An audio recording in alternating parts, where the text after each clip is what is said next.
Maua me tele male fia fia ili ne o la ma ona o Yesu. Ona o Yesu. Tele fa au son so male fili atu maula ba ona o Yesu. Ona o Yesu. Maua me tele male fia fia ili ne o la ma ona o Yesu. Ona o Yesu. Tele fa au son so male fili atu maula ba ona o Yesu. Ona o Yesu. Amaka maile kai au pea o wala. Thank you Lord mula sa foua o maua. O se kakalo e mamoli malanganga wanga li sengoa o e se mangukele ala. Mo foi lunga o le moele i lava. Ai ku i mai pelo ni whakawhaka o whaavai ele isa o me maua whaamalos.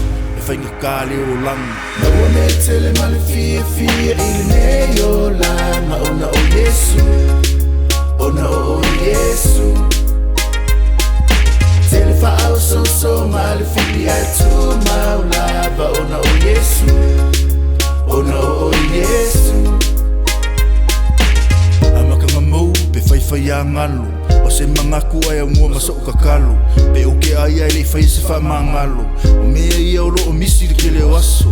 Se ole ea fe mai e maua fua. A o manga vainga e le iso manga kua. O le ola male malosi e le koe sau wha alua. Wha afe kai i le akua soi fua. Maua me tele male fia fia ili ne o la ma ona o Yesu. Ona o Yesu.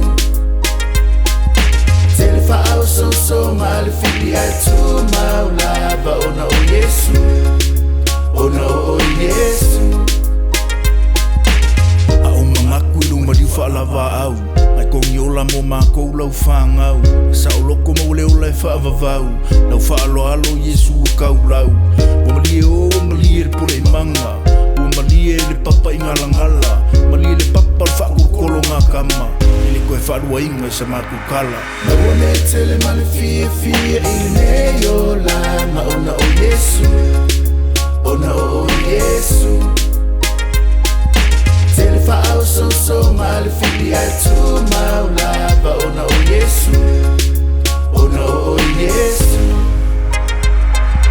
Maua me tele male fia fia ili ne o la ma ona o Yesu. Ona o Yesu.